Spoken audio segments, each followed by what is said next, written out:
What's up, everybody? Welcome back to the channel. So guys, I have lowered the car. As you know, I got a set of wheels. If you saw my Instagram post, 370Z wheels I'm putting on this. They're at the powder coater right now. I lost the footage from when I went over there to that place, and you know, it sucks. Sometimes it happens to YouTubers that you lose the footage and you lose some pretty good content. So the wheel should be done Friday, tire should be here Friday, spacer should be here Friday for the front. So I'm gonna run a 20mm spacer to flush out the wheels, but they're gonna look amazing. I just gotta get a few things buttoned up in the car. But today we're gonna be installing some SPC camber arms. And pardon the noise in the background, my neighbor's probably got like a vacuum going on. So camber arms for the rear. Look at my camber right now. You can see it from here. Get a little closer. Tires sunk in a little bit. I just want to correct that. I like my tires and I want to keep my tires as long as possible. These are going to be obviously sold. I don't need these wheels at all. And another thing that we did is we replaced these panels. If you guys remember from the video, they were pretty beat up and old. We're replacing those panels, so those are on order. And as soon as I can find a replacement dashboard, I will. But mine is a little beat up. So other than that, let's jump into this DIY. There's just some quick updates for you guys for the car this far. But this set of wheels that I got for this has been probably the cheapest set that I've ever been able to obtain from Facebook Marketplace. Some people that helped me out and were looking out and, you know, gave me a great deal on it. So thank you. You know who you are. Shout out to Dallas Nissan Infinity crew. You guys are the truth. But let's jump into this install. I'm coming around real quick to get to the camber arm. It's just 2 bolts. Here we go. And it's just, let me see if I can get the camera to focus. This is this bolt right here, and this one that I have the socket on. So this SPC kit comes with a option to elongate the factory toe frame bolt, or frame hole I should say, which is right here. If you elongate that, god damn, I'm all over the place today. Sorry about that, guys.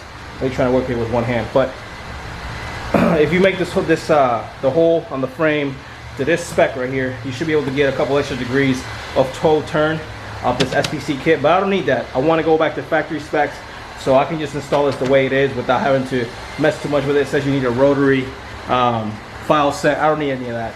I'm simply just installing the camber arms to correct camber. I don't need any excessive camber. This is my daily.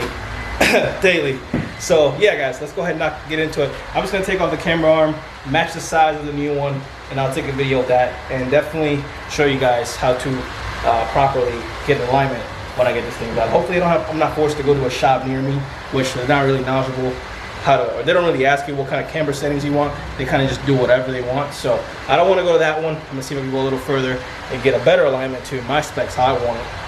Not a lot of camber, like a 1/2 degree, 1 degree, that kind of thing is always what I usually run, and that's been like pretty good for me. So let's go ahead and take these camber arm off. All right, guys, real quick, here we go. This is the stock camber arm, and this is the SPC one.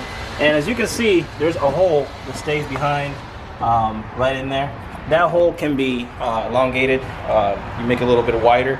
That way you can get a full turn on the bolt. It allows you to get like 3 to 4 degrees of toe in and out if you want to, but without it, it gives you like 2 to 3 degrees, which is more than enough of the correction that I need, which is why I'm only installing the camber arms in this case. My neighbor's got his damn vacuum at full blast right now. I apologize for the audio. Alright, so I just fully adjusted them, about even. I left them loose, and now I'm just going to put them back on there.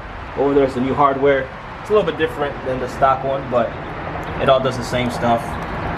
The stock bolt actually has the backing of right here already on the stud itself instead of a different one on the side. So I'm gonna go ahead and put the other one in with the new arm. But one thing that I did notice is the factory has like this little dip in here. That's kind of weird. I've never seen that before. A little strange, that dip in the middle of the camber arm. Make it seem like you hit something, but you really didn't. You can tell that's pre-made. But other than that, these feel pretty beefy. I've had these before. Wonderful camber arms, can't go wrong with them. Shout out to SPC. Alright, guys, we're underneath the car real quick.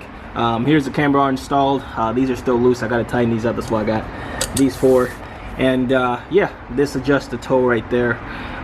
Camber, all that good stuff. So these are gonna be on for quite some time. It's one of the first few upgrades with the suspension. I'm sure at some point I'll address the sway bar, but to stay back on topic, I'm just gonna tighten these up as much as I can by hand. And once I get to the shop this week.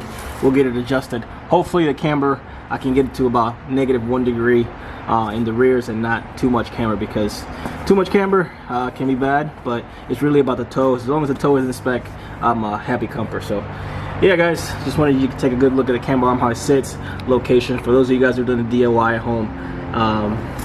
Hopefully this video helps you guys out as well. Status update guys. I tripped the breaker in the garage and I had to call maintenance, and they're going to see where the damn fuses are to get it reset or whatever, but I'm working in the dark now. It sucks, but I got one side done. It's gonna do the same thing to the other side and show you guys, but it's nothing out of this world. It's just putting camber arms in. Well, the camber arms are in. This one's also almost perfect, but this side is a little bit off. Nothing I can do about it. I am by any means no alignment person. I probably got dirt all over my face under this car, but I'm gonna have to cut this video short guys. The light issue really screwed me up. I'm running out of daylight, so I'm gonna cut the video short here. Hopefully this give you some insight on what I'm trying to do with the camber arms. Not so much of as a DIY, but it's pretty easy to install. It's literally 2 bolts, take it out, put it back in, and adjust the camber arm to the length of the one you had on before, and from there install it and you should be on your way. So look out for the alignment, look out for the new wheels, and a few more modifications. Thanks for watching guys, appreciate your support. See you later.